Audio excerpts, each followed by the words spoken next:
My guest in conversation today is a singer, an actress, a presenter, a songwriter, and an author. She sang the lead vocals on most of the hits during her time with the Three Degrees, including becoming UK #1 with When Will I See You Again.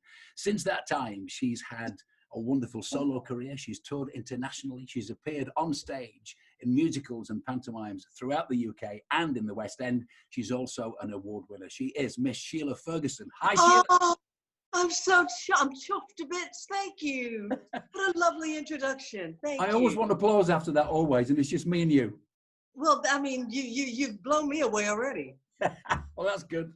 I should also add to that list, actually, Sheila Ferguson campaigner, because I know you've done stuff on behalf of acting for others before, which is why we're doing this. You've campaigned for equity, and you also campaigned for performers and performers' I used to be an rights.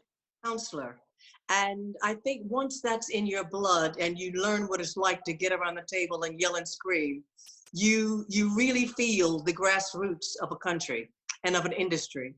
And one of the things that really niggles at me is with all this political wrangling back and forth, and with the corona virus becoming, I watch a copious amount of American news, obviously, because my family are all there, and they're all in their 90s, and I just lost an aunt. And seeing a funeral virtually is just heartbreaking when you're on your own. I live alone. And one of the things that niggles at me, getting back to my point, is the fact that the entertainment industry has totally been forgotten about. I mean, totally fallen between the cracks. Yeah. There are so many, I know a lot of actors and singers in Los Angeles and Las Vegas who have actually had to go on and enlist for unemployment for the first time. There is just no work. And the government don't care about us because we're a luxury. Yeah. So our families, and if we fall into bad times, we're screwed, quite frankly, okay? You can edit that out all you want, but that's basically what's happening. And if we don't help each other, we're not going to get any help. Yeah. I mean, it's okay for the big theaters to have these things about with the Macintoshes, and I'm going to bring back theater. I didn't like sitting in seats that close already and paying all that money. So I'd be darned if I want to sit in a seat that's not socially distanced for a long, long time, particularly at my age, particularly with my color.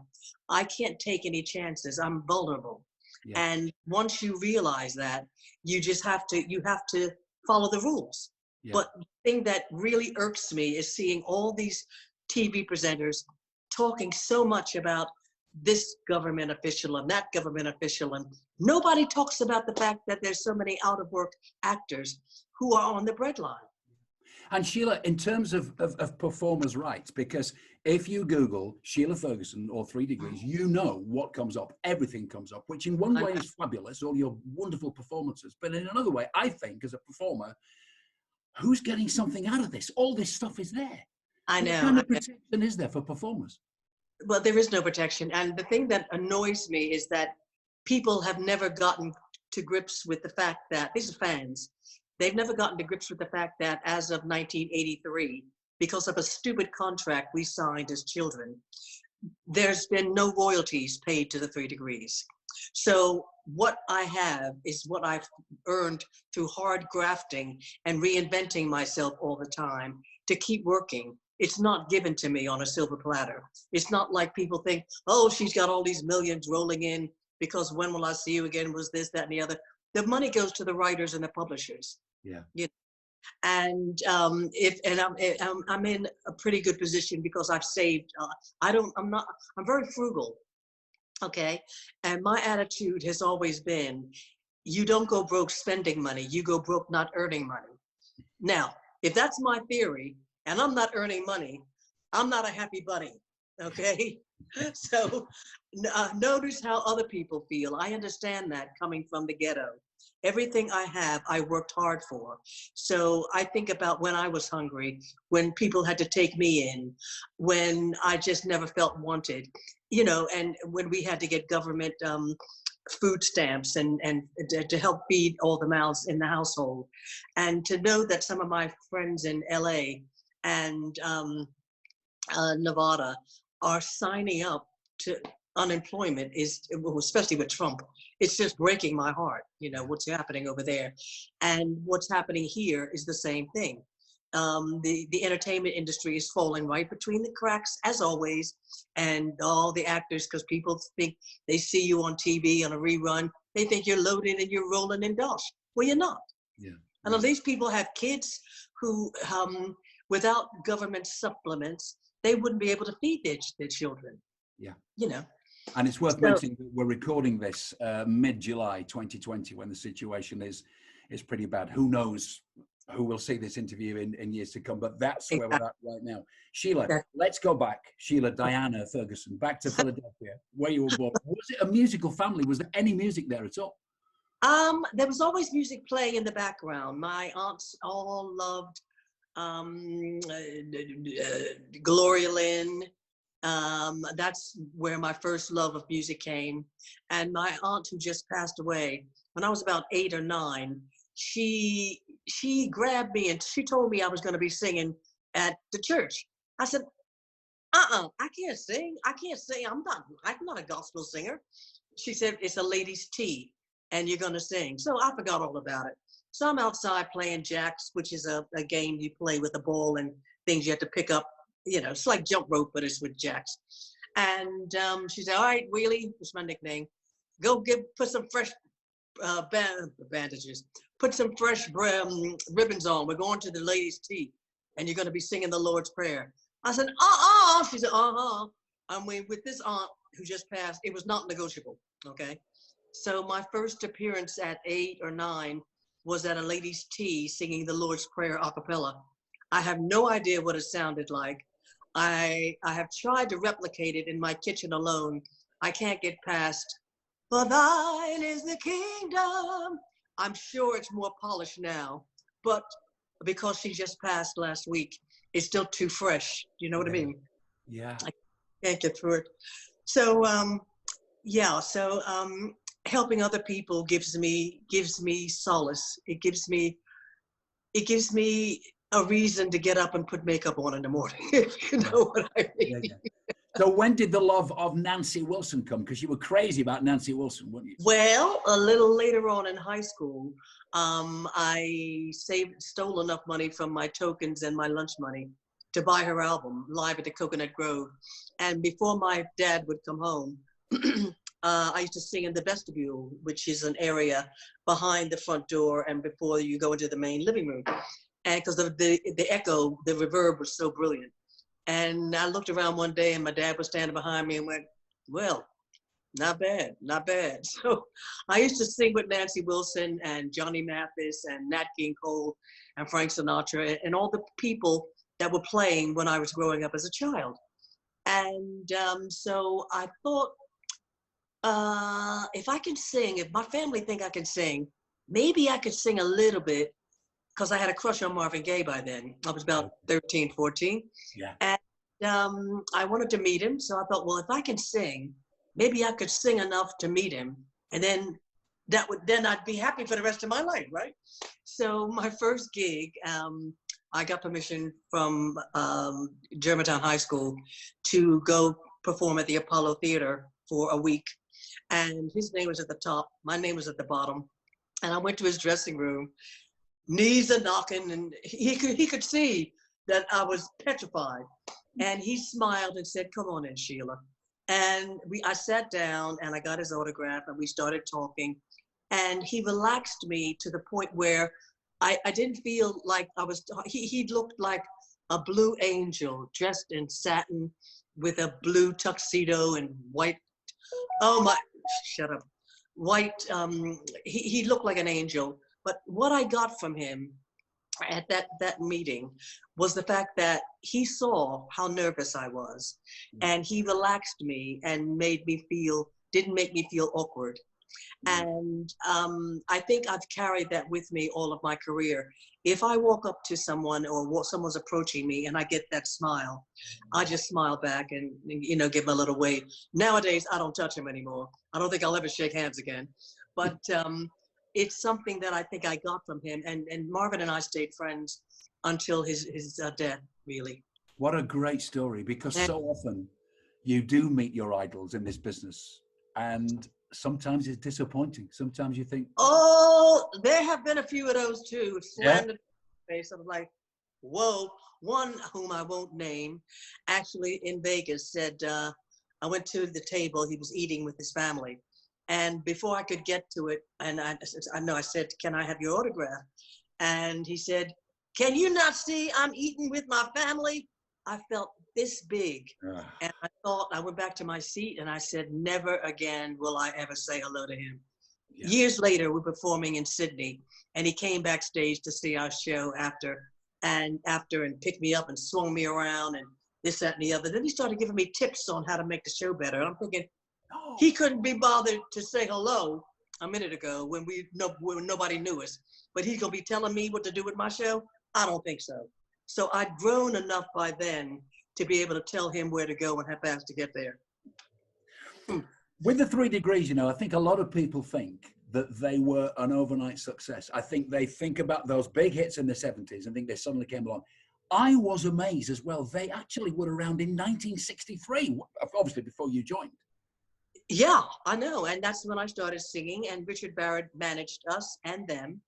And so we were always together, always singing on each other's records and helping each other out with choreography and stuff like that, because we were mates. We grew up together.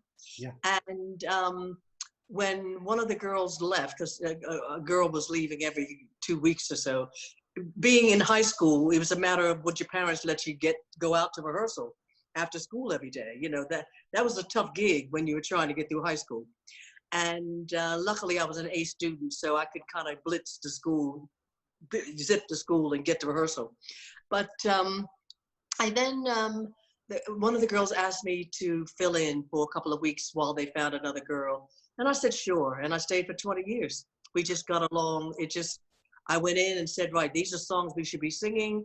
We're going to learn Guantanamera because I like Spanish. And they were like, okay. So we just did it. It was Janet, Fayette, and myself. Because you had been thinking about a solo career. So how difficult was it to step into very much a trio? Because I think the thing about the 3 Degrees was and is that it's the three. It's one. It's not Diana Ross and the Supremes. It's not Sheila Ferguson and 2 Behind. It's the three. That's what makes it work. So you had to become one of 3. Sure, you've got your own personalities, but you are a threesome. Well, that was always the goal, that we each were lead singers in our own genre. And we prided ourselves on that. It wasn't until the producers like Gamble and Huff and later on Giorgio Moroder singled me out to sing these songs that became hits that a little friction entered, if you know what I mean. Okay. But that was never the idea.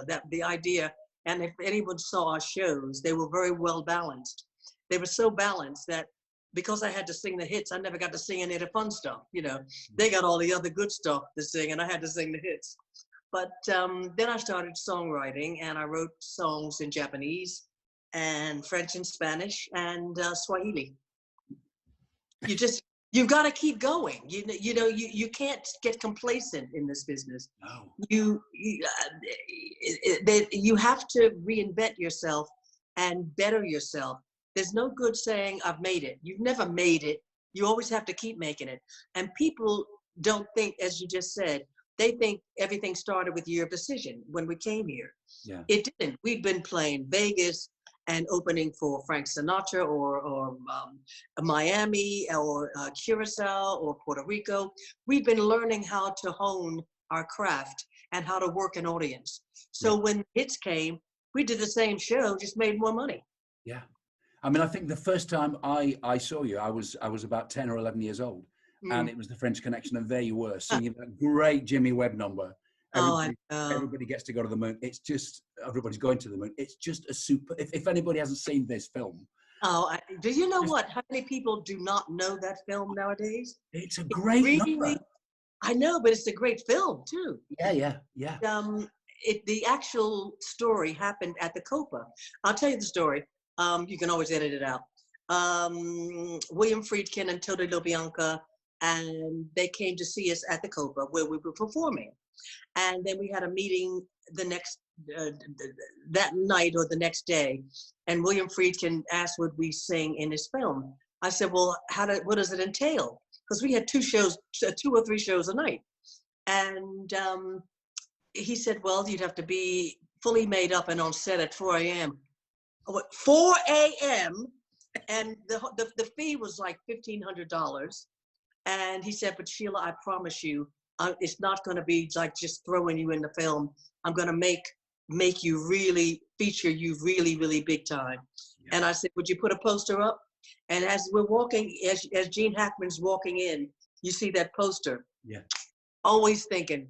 And in fact, I taped it to watch the other day, and it still enthralls me. But because that actually happened at the Copa, they wouldn't allow us to film at the Copa.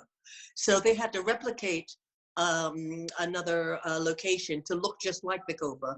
Right. And because, you know, the mafia didn't want it too close to home, if you know what I mean. Yeah, So it took, you know, I learned a lot. And that's when I thought, I was talking to Gene Hackman, and he was chewing on his toothpick. And I said, you know, I'm going to do what you're doing one day. He said, what, get enough? He said, what? I said, act. And he said, you're doing it now. So all the people, they were so, so nice. And they treated us like, I don't know what they dressed us in. I always call them, we look like saloon girls, because that wasn't our style of dress. No. But they couldn't buy SAG rules. We couldn't wear any of our own costumes. It had to be something that they provided. Yeah. And I said to William Friedkin, is that as good as it gets? He said, you are pretty bold, aren't you? I said, yeah. And we still communicate on Twitter. Oh, well, the other girl saying, Sheila, shh, no, listen, you know, don't. No, Richard always said, your mouth's going to write a check that your blank can't cash. Right. And so far, he's been right. Were you singing live on that, or is it a track? We were singing live. Singing live, yeah. Yeah, I thought so. You can tell that. See, back in those days, you had to sing appearance. Sorry? Back in those days, you had to sing a song from beginning to end. If you messed up a note, you had to start again at the top. So going in with the punching was like, whoa, this is a piece of cake. So the Gamble and Huff era was good in that it showed us I watched Kenny and Leon and how they worked with Joe Tarsha. And I thought, one day I'm going to produce. You know, so I'm always thinking that I can better Sheila, if you know what I mean. Yeah. Because if I don't, nobody else will. Yeah. That's the way I think. Sheila, who decided on the whole look of the 3 Degrees? Did you have a big say in that, the whole styling? I think we all did. We all did. We liked I'm in love with the Hollywood, Jean Harlow, Dietrich era, you know, so to me, clothes stopped then, you know, they just stopped. And I mean, the grunge and all that, you can have it. And then when I moved here in '83, I used to buy whatever was trendy, and it would go out of style in a month. And I'm thinking, what a waste of money. So the clothes that I bought from the 70s that are now called vintage or retro, I'm still wearing because I can fit them. Yeah. And they lasted. That's amazing. Mm. And what about all the work that you must have put in on the choreography? I mean, you were always, you know, when you performed live, you were all absolutely on it. Was that day after day, or did you just come together and rehearse intensely for that particular show? We would put a show together vocally, and then I'd hire a choreographer. Several times I brought Nigel Lithgow over to Philadelphia to choreograph us, from Band's People at the time. Yeah. And he and I became very close, and he would come over and he would choreograph, and also Johnny Coleman. So we had the musical arrangement at the same time as the choreography, because if he wanted another bar for this, then the other bar went in. So I don't like copying someone else. If we're going to do like MacArthur Park, we're going to do it our way. Yeah. Or anything. And we made up a lot in the early days, we made up our own choreography.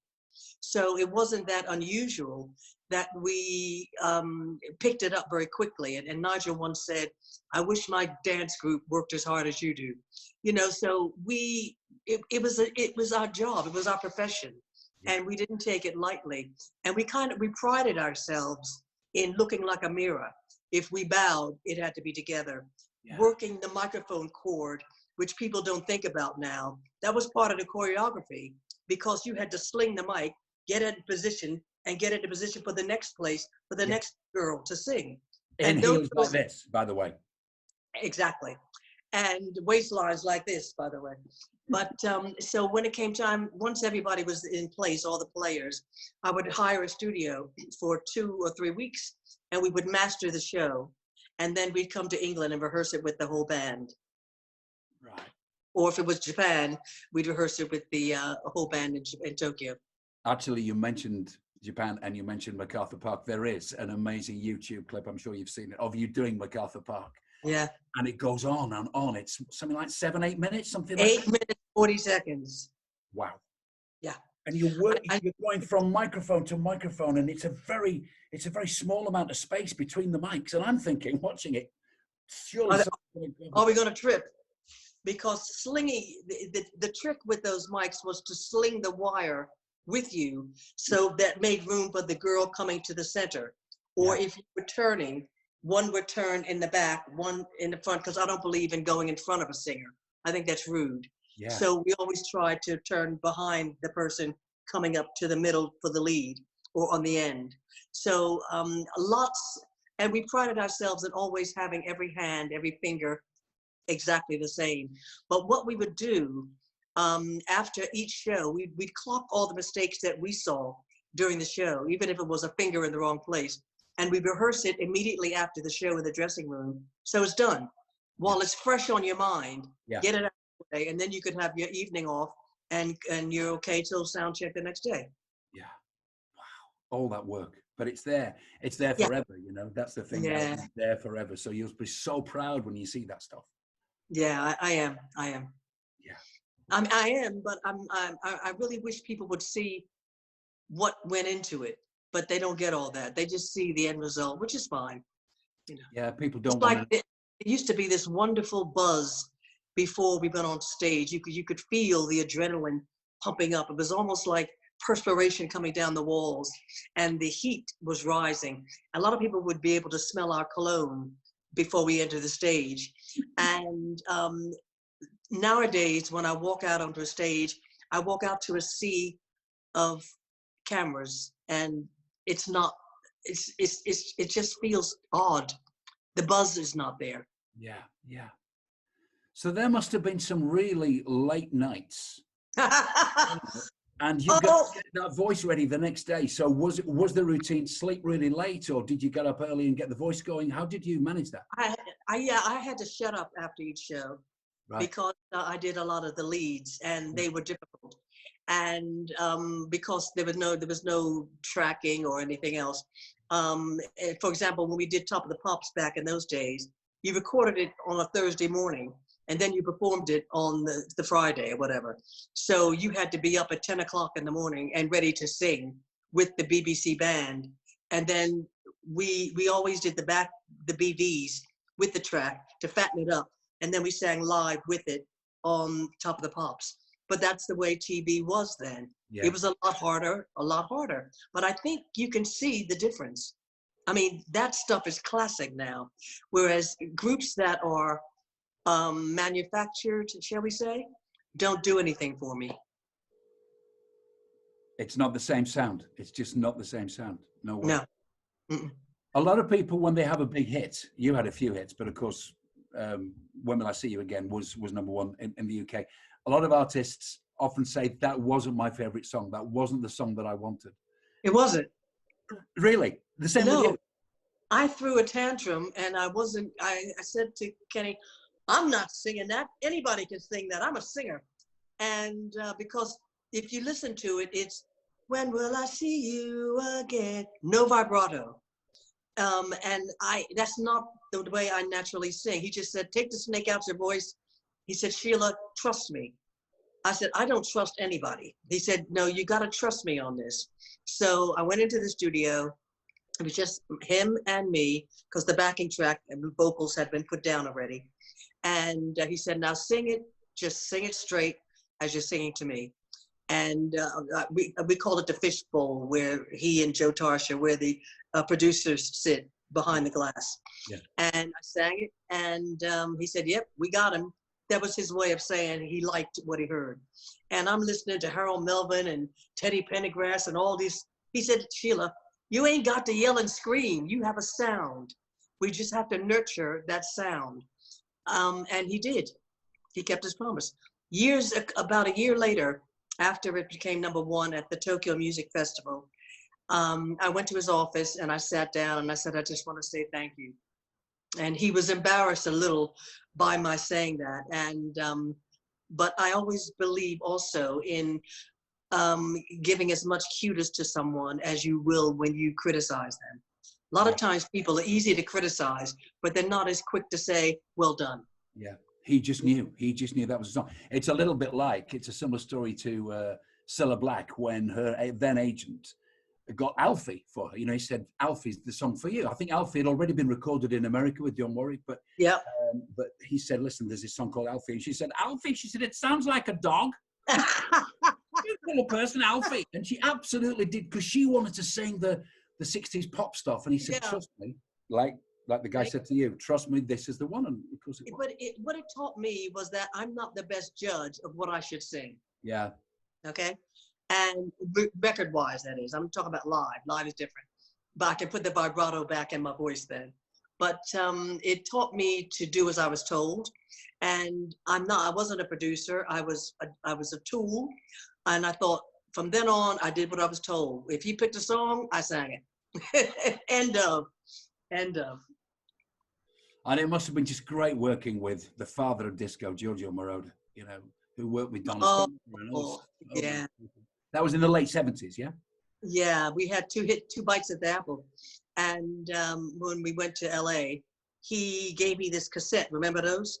Gave me the cassette as we walked in, because I'm always early. And he said, here, write a lyric for this. And he explained it's going to be for film. And I said, oh, okay. So I went back to the Beverly Hills Hotel.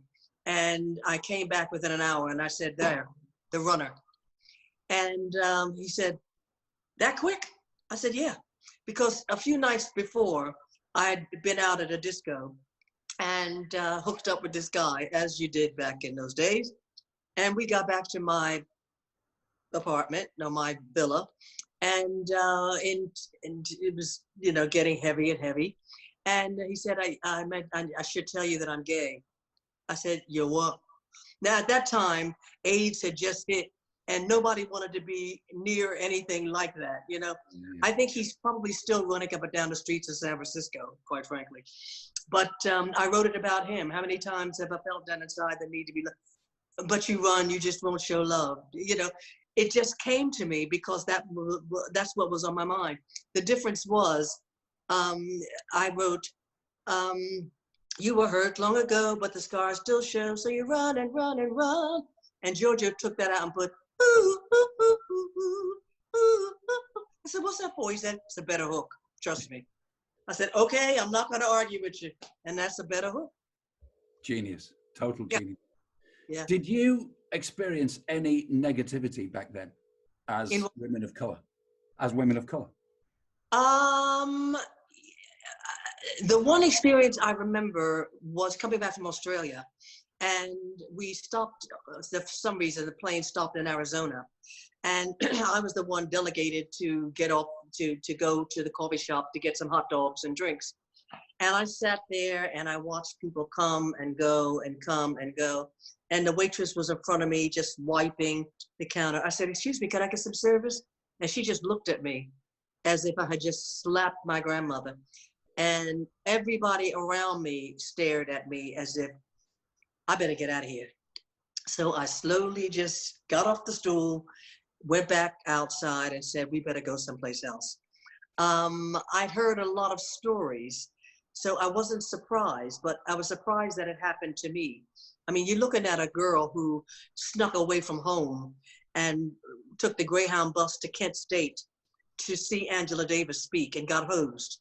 So when I came back from that, my dad was standing at the door with his hands on his hips. He's 6'4", he was. And he said, I said, Dad, I had to go. I just had to go. And he said, well, I guess we better let you sing. Because when I told him I wanted to be a singer, the Scrabble board went up in the air and he was like, a singer? We can all sing and dance. What's your real job gonna be? So, you know, I had to, all my life, I think I've been proving myself to my father, who's Yeah, no longer with me. And I told him I was going to not be a failure. I was not going to be a junkie. I was not going to have baby out of wedlock. I was not going to do any of those things. And I've proven that to him. Right, Dad? Yeah. absolutely. Hmm. So you left 3 Degrees mid-80s. Was that a difficult decision? That was probably the most difficult decision I'd made ever in my life thus far. It was a choice between staying in a group that I loved or raising my twin daughters who didn't know who their mother was because I was always away. Yeah. And a nanny was raising them. And I balanced the two out and cried and cried and cried. And I had to leave the group. I had to leave the group. I came home from the Middle East and I got out of the Daimler with all these toys and they just clung to the nanny's knee. And I'm like, uh-oh, something's wrong with this picture. I'm paying all the bills. They don't know who I am. No. So we worked out a system where I had full charge 1 day a week. And because when I would go into the nursery, they would cry more. Ha! Where's Julie? We want Julie. Yeah, because they bonded. They bonded totally. Exactly. And it broke my heart. And so in a way, I had no choice because motherhood meant more to me because I didn't have the childhood that I would have liked. So I tried to give it to them, and I did. I'm very proud of them now. So did you? No, I did not let them go into show business. Listen, if kids want to do it, they do it. You know that. Nah, I said, I am the degree. When you get your degree, I'll support whatever you want to do. They both graduated, one with a first, one with honors, and they went into the corporate world. Okay. Okay. Okay. Did you take a back seat for a while from performing, or did you straight away think about what can I do? How can I? No. I wanted to give the girls time to get back on their feet. Yeah. So I thought, what can I do that's so different from singing that would be shocking to the world? And I wrote a soul food cookbook that anecdoted my African-American roots and my American Indian roots. And it's now a classic. So that took 2 years. And it took 2 intense years of my life, really. But it gave me time to get that out of my system. And then when I started promoting it, I remember doing it down the line for the people who don't know, that's when you sit in one place and talk every 10 minutes to a different radio station. And this one guy who just couldn't get it to his head that I'd written a cookbook said, so how many ways is there to cook soul? I said, excuse me? He said, well, it's only a fish. How many ways can you cook a fish? And I was nonplussed. I said, when you do your homework, I'll be back. Click, next. Unbelievable. People just couldn't, and that's exactly what I liked. The fact that it got 5 stars everywhere and nobody expected me to do it. Next. Yeah. That gave you the absolute reason for doing it, that comment. Yeah. That's right. Yep. Why do you think there's never been a follow-up to your series? You did Land of Hope and Gloria. You are still the only UK Black actress to actually star in her own sitcom. Why has that never happened since? An American. I refuse to American as well, really? Yeah. Well, I'm American. Well, yeah, but being here instead of being over here. I refused to do a second series because I was in love with Joan Sanderson. I mean, she was the first person I saw on British TV when I turned it on. She was the octogenarian who played opposite me. And when we do a scene, she would say, that was charming, my dear. And boy, coming from her, that was like I'd hit the mother load, I mean, I've always admired her work. I loved the way she held herself. Her discipline, I learned from her. And she said, you never give another actor notes. I found that out the hard way. But I remembered that she told me that, me and my big mouth. But I didn't want to recast her. That to me would not have worked. And at the time, at the same time, Thames was being taken over by ITV. And there were a slew of sitcoms coming out, just ridiculously too many of them. Yeah. So I thought, okay, that's oversubscribed. It's time to move on. So I did a stint in the Desmonds, one in Brookside. And then I thought, okay, well, the next one will be a really biggie. And then musical theater came into my life, and that seemed the natural progression, being a singer. But it's hard to get out of that typecast, because whenever they see me, they only see me as Sheila Ferguson Yeah. from the 3 Degrees, you know. Yeah. It's like I can't play any other role. And how are you with long runs in musicals and shows? Are you okay with that? Oh, I'm fine. I'm fine. Yeah. I'm a team player from being in a group. Yeah. So the only problem I'll have is if somebody is not a team player, then they get my wrath. Yeah. But you know, you could be in a show and it goes on for a year. It could be 16, 18 months. That's Thoroughly Modern Millie went on for a year at the Shaftesbury with Amanda Holden. She's lovely to work with. And there was a lovely cast. I think it all depends on, it comes from the top. Maureen Littman was also in it, and then Marty Webb was in it.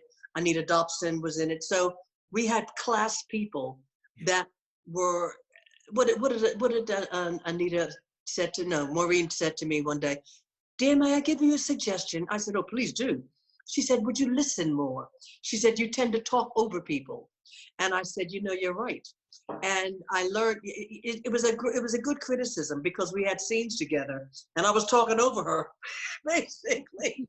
And she started corpsing me all the time. So it was a good lesson. And my point is that you pick up things from people that you respect. Yeah. And it is my job as to be a role model for my children. And now I'm a grandma, and I haven't seen my grandchild since Christmas. So we're working on that. But being a role model is something that is almost like a yoke around your neck, because you always have to look. I don't look a certain way around where I live. My neighbors know, they never know what to see me in. Usually my sweats, which I stay in, or my dressing gown. But I just don't see the point in making more laundry to have to iron. What's the point? Exactly. I'm with you on that. It'd be different if I had a partner, but since I don't, what's the point? Yeah. I'm thinking, you know, Madame Morrible in Wicked. Have you seen Wicked? No, I've never seen Wicked. Oh, it's a great part. And the clothes. You would love the clothes. Really?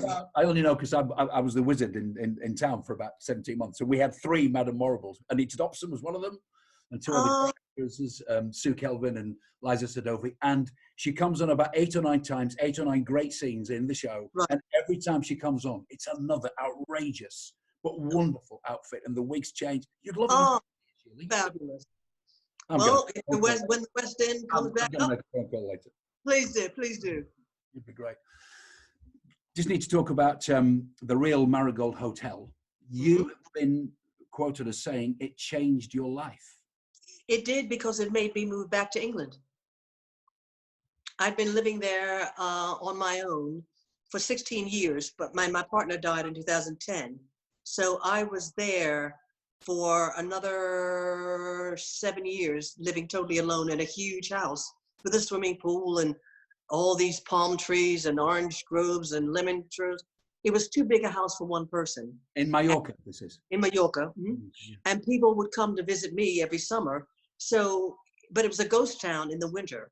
You know, it really, really is really Dodge City with tumbleweeds and stuff, because nothing's open. And so you kind of get used to the loneliness. And then when you're really getting enough of it, it's spring, and spring opens up when the schools start, the Easter break comes and people start flocking to Mallorca again. But I never settled in. The Spanish are a very insular society in that they stick with them, their own. So it's not like I was welcomed to this person's house or that person's house. And I'm not one to go to places where expats go, because I get recognized. So I was screwed either way. So after the Marigold and I came to my senses, I realized that I needed to be back to where I lived since 1983. All my friends from growing, when your children grow up, the friends you make with the mothers and fathers of the other children, they're the friends that you have for life. And they're here. And I thought about moving back to America. I thought, no, it's a lot easier for my daughter from Dubai to fly to England, then to fly to England and then Dubai, Mallorca. So now that I'm a grandma, I need to get rid of this virus so I can see my grandchild more. Yeah. Also, I guess work opportunities that are probably going to be Yeah. opportunities always in the UK for you because they're always Exactly. happening and they're And always, that's the other thing. There's no theater in Mallorca, in Spain. yeah, I had to go to Barcelona to see flamenco, which I love, because yeah. there's no flamenco in Mallorca. And the lifestyle that I was accustomed to is here. My socialite friends are here. Tramp nightclub is here. Annabelle's is here. All the places I hang out where I don't get photographed are here. The West End is here. Wicked is Yes, here. yes. If you Wicked's get that here. part, I want the first night ticket, okay? Okay, well, I need to see it first, don't I? You definitely do. You definitely Yeah. do. So what were you doing when this crazy situation happened? What was in the pipeline? What, when Marigold happened? No, when this COVID breakout happened. I had just met with my, first of all, the house in Mallorca sold. And before this was ready, I bought a new build so I'd have less hassles. And so I lived in Scotland with my friends in Fife for a few months. And then as a thank you to her, I flew her to Dubai to a couple of weeks with my daughter. And we stayed there. Then I had flights to go to America to see my family there. And for some reason, I am so grateful that I took that time before moving in to see my family, because something told me on that trip that I wouldn't see some of them again. They're all mid-90s or above, and they're getting very frail. And I mean, I could go before them. This was before COVID. So I'm really glad that I spent New Year's Eve with my daughter in Dubai and Christmas with the twin that's here in Buckinghamshire. So I've done enough traveling to last me for quite a while. So now I can maybe finish unpacking.